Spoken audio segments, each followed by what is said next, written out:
Spiritual tax நேயர்களுக்கு வணக்கம். நான் டாக்டர் தீபா லாலன். இன்னைக்கு நம்ம என்ன டாபிக் பற்றி டிஸ்கஸ் பண்ண போகிறோம் அப்படின்னு சனி வக்ர பயிற்சி பலன்கள் தாங்க பார்க்க போகிறோம். இப்போதாம்மா சனியே பயிற்சியானார், இதுக்குள்ள வக்ர பயிற்சி பலன்களா அப்படின்னு. ஆமாம்மா, சனி பயிற்சியானார், பயிற்சியாகி ரொம்ப நாள் ஆகுது. இப்போ வந்து பார்த்தீங்கன்னா வக்ரகதி அடைஞ்சிருக்காரு. இதை வக்ரகதின்னு சொல்லுவாங்க, வக்ர பயிற்சின்னு சொல்லுவாங்க. இந்த வக்ர பயிற்சி அப்படின்னா சனி வந்து நிறைய பேர் என்ன நினைக்கிறாங்க, மீனத்துலேருந்து அவர் நேராக திரும்பி கும்பத்துக்கு வர போகிறாரா அப்படின்னு நினைக்கிறாங்க. அப்படி கிடையாதுமா. மீனத்துலேருந்து கும்பத்துக்கு வர்றதில்ல. அவர் வந்து பார்த்தீங்கன்னா நட்சத்திர பாதங்களை கடக்கிறாரு அப்படின்னா. முதல்ல இந்த சனி பகவான் வக்ர பயிற்சி அடையக்கூடிய காலகட்டம் என்ன அப்படின்னா, ஜூலை மாதம் 27 டு டிசம்பர் மாதம் 11ஆம் தேதி வரைக்கும் அப்ராக்சிமேட்லி 138 நாட்கள். இந்த 138 நாட்கள் நிறைய பேரோட வாழ்க்கையில ஒரு சின்ன அளவிலாவது மாற்றம் அப்படின்றது நிதர்சனமா உண்டுமா. எந்த விதத்துல மாற்றம், பிளஸ்ஸா மைனஸா, அது வந்து நம்ம பதிவை பார்க்கும்போது உங்களுக்கு தெரியும். இப்போ இந்த ரெட்ரோகிரேட் ஆகும் காலம் என்னங்க தோராயமா நடக்கும் அப்படின்னு ரிவ்யூ, கர்மிக் லெசன்ஸ் அப்படின்னு சொல்லுவாங்க பார்த்தீங்களா. பழைய விஷயங்கள் திருப்பி நம்ம வாழ்க்கையில் வந்து பார்த்தீங்கன்னா நிறைய பேர் ஆகும். இந்த விஷயம் ஏற்கனவே நம்ம ஒரு முறை அனுபவிச்சிட்டோமே, இது ஏற்கனவே நம்ம லைஃப்பில் நடந்திருக்கே அப்படின்ற மாதிரி நம்ம வாழ்க்கையில் ஒரு சில விஷயங்கள் திரும்பி திரும்பி வரும் அப்படின்னு சொல்லலாம். அது சந்தோஷமான விஷயங்களாக இருந்தாலும் சரி, கஷ்டமான விஷயங்களாக இருந்தாலும் சரி, நிறைய நேரம் நம்மளுக்கு தோணும் ஒய் திஸ் டிலே. உறவுகள் எல்லாம் டெஸ்ட் மூடில் போகிற மாதிரி தோணும். முடிவுகள் தாமதம் ஆனால் நிரந்தரம். கவலைப்பட வேண்டாம். அப்போ இந்த சனி ரெட்ரோகிரேட் ஆகிறது அப்படின்றது ரொம்ப சிம்பிளாக சொல்லணும் அப்படின்னா, நிறைய பேருக்கு நடக்காது அப்படின்னு யோசிச்ச விஷயம் நடக்கும். நடக்கும் அப்படின்னு யோசிச்ச விஷயம் வந்து பார்த்தீங்கன்னா தடைகள் தாமதங்களோடு செல்ற மாதிரி ஒரு விஷயங்கள் வரும். அது வந்து யார் யாருக்கு என்னென்ன மாதிரி வரப்போகுது, நேரத்தை வீண் பண்ணாமல் சட்டுன்னு பார்த்துடலாம் வாங்க.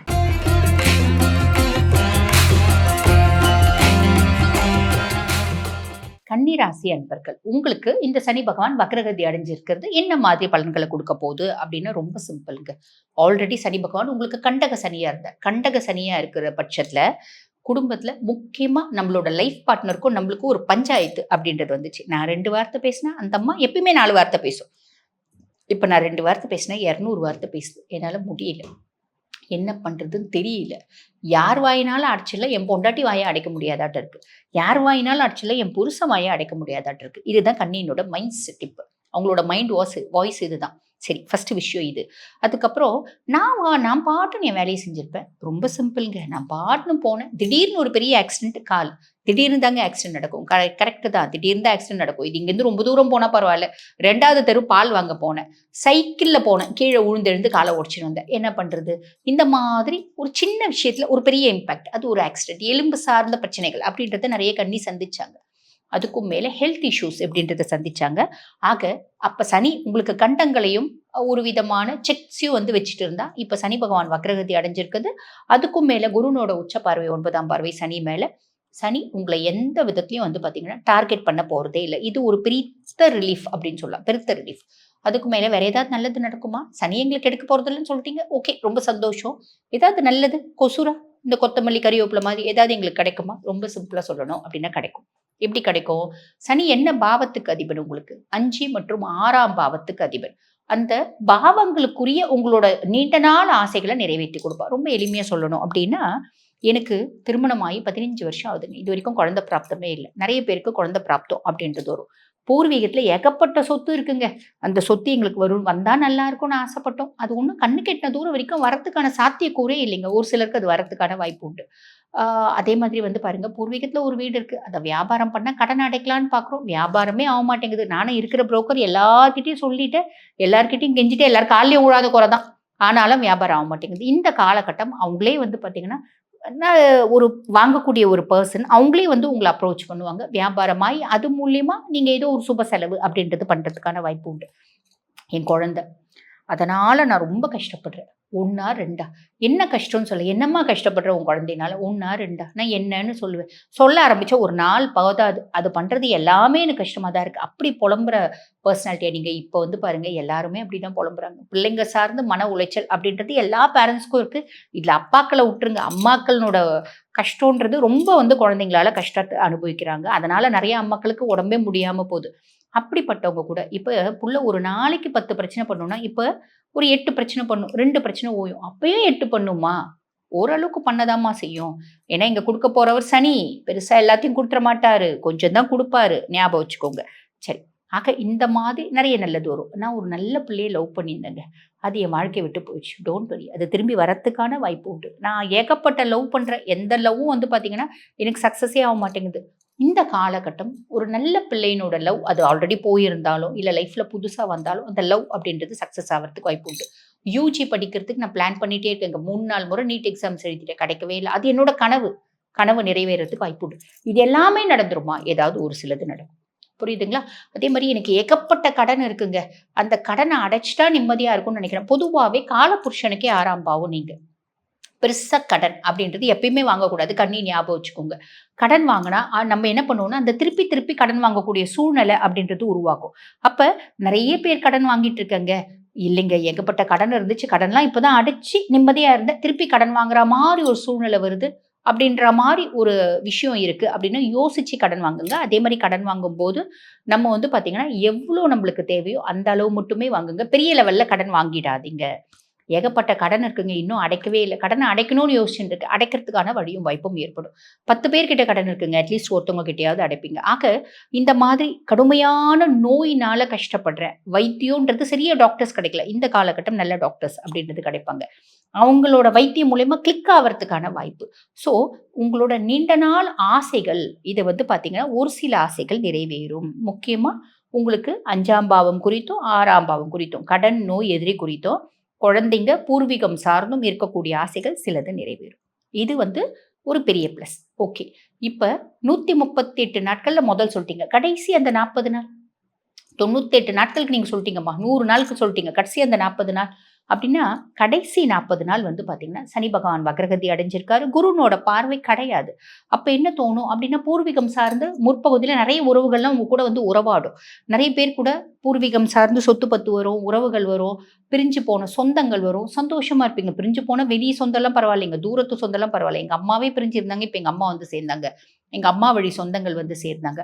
அப்டி எனக்கு வந்து பார்த்தீங்கன்னா, போன லவ் வந்து சேர்ந்துச்சு. இந்த மாரி புதுசா உறவுகள் வந்து பிரிஞ்ச உறவு சேர்ந்துச்சு அப்படின்றது சந்தோஷப்பட்டிருந்தீங்க பார்த்தீங்களா? இந்த காலகட்டம் அந்த 40 நாட்கள் வந்து பார்த்தீங்கன்னா, திருப்பி அந்த உறவுகளுக்கும் உங்களுக்கும் நடுவுல ஒரு விரிசல்.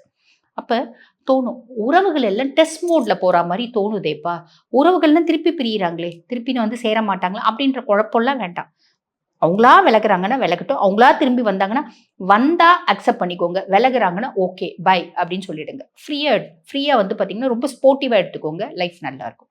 வாழ்த்துக்கள். இப்ப இந்த பதிவ பார்த்துட்டு இருக்கோங்க. அம்மா, நானும் வந்து பார்த்தீங்கன்னா, சனி பகவான் வக்ரகதி அடைஞ்சிருக்கிறது எனக்கு என்ன மாதிரி பலன்கள குடுக்க போறார்? ரொம்ப டீப்பா தெரிஞ்சுக்கணும் அப்படின்னு ஆசைப்பட்டாலும், அம்மா எங்களுடைய சுய ஜாதகம் நாங்க பார்க்கணும் அப்படின்னு விருப்பப்பட்டாலும், எங்களுக்கு பலவிதமான பிரச்சனைகள் இருக்கும்மா. குடும்பத்தில பிரச்சனை இருக்கு, கணவன் மனைவி பிரச்சனை இருக்கு, குழந்தைங்களால கடுமையான மன உளைச்சலுக்கு ஆளாகியிருக்கோம். எப்ப வீடு கட்டுவோம்? எப்ப குழந்தைங்களுக்கு திருமண பிராப்தம் கூடி வரும்? இந்த மாரி பல கேள்விகள் இருக்கு. அப்படின்னா, இந்த அத்துணை கேள்விகளுக்கும் பதில் நம்ம எது மூலியமா தெரிஞ்சுக்கலாம்? அப்படின்னா, நம்மளோட சுய ஜாதகத்தில ரொம்ப தெளிவா தெரியும். இது நடக்கும், இது நடக்காது, இது நடந்தா கரெக்ட்டா போவும், இது நடந்தா தப்பா போவும். இந்த மாரி பல விஷயங்கள் நம்ம சுய ஜாதகத்த தெரிஞ்சுக்க முடியும். ஆக உங்க சுய ஜாதகம் பார்க்கணும் அப்படின்னா, நான் பேசிட்டு இருக்கும்போதே என்னோட வாட்ஸ்அப் நம்பர் டிஸ்ப்ளேல குடுத்துருப்பாங்க. அந்த வாட்ஸ்அப் நம்பருக்கு கால் பண்ணி அப்பாயின்ட்மென்ட் ஃபிக்ஸ் பண்ணி என்கிட்ட பேசிக்கோங்க. Thank you.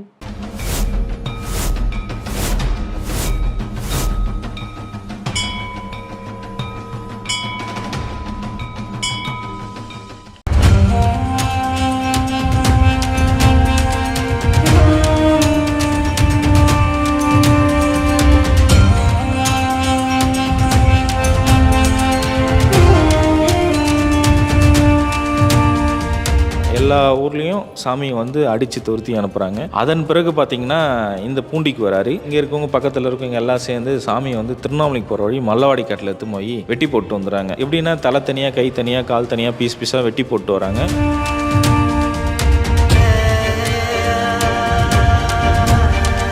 ஆற்றுல இருக்கறைய வெள்ளம் வருது. ஒரு அடிக்கு ஒரு அடி 360 டிகிரி தண்ணி ஃபுல்லாக விலகி போகுது. தவத்திலேருந்து எந்திரிச்சிக்கல. தண்ணிக்கு மேலே ஜடம் அதுக்கு பிடிச்சது தவறல. தோண்டி பார்க்குறாங்க சாமியை. சாமி பார்த்தா உயிரோடு இருக்கிறாரு. பூண்டி மகான் பார்த்தீங்கன்னா மேற்கு ஒரு திண்ணையும் கிழக்கு ஒரு திண்ணையும் இருந்தது. இந்த கிழக்கு திண்ணையில் அந்த திண்ணையில் உட்கார சொல்ல தான் 19 வருட காலங்களாக பூமியில் கால் படலை.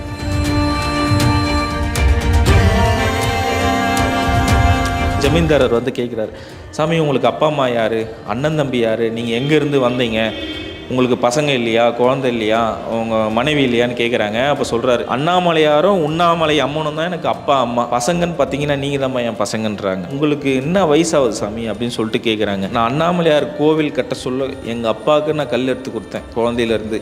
இன்றைக்கி ப்ரெசன்ட் டேட்டுன்னா அதுதான் என் வயசு, நீ அன்றைக்கி நீங்கள் கூட்டி சொல்லுப்பான்ற.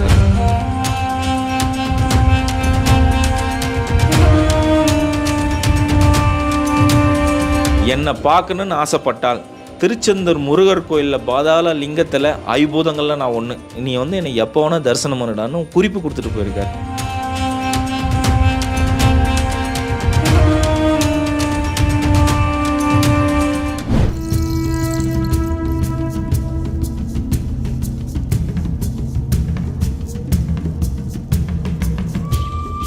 புலிகள் கூட ஒரு மகான் விளையாடி இருக்காரு. இவர் தவம் இருக்கும்போது இந்த வரி புலிகள் இவரை பாதுகாத்திருக்கு. திருவண்ணாமலைக்கு வந்த மகான்கள் வரிசையில இவர் முன்னோடின்னு சொல்றாங்க. ஈசான்ய ஞான தேசிகர் ஐயா, இவருடைய வாழ்க்கை வரலாறு தான் நம்மளுடைய தேடல் பயணத்துல பார்க்க போறோம். வெல்கம் டு தேடல். நான் உங்கள் வினோ.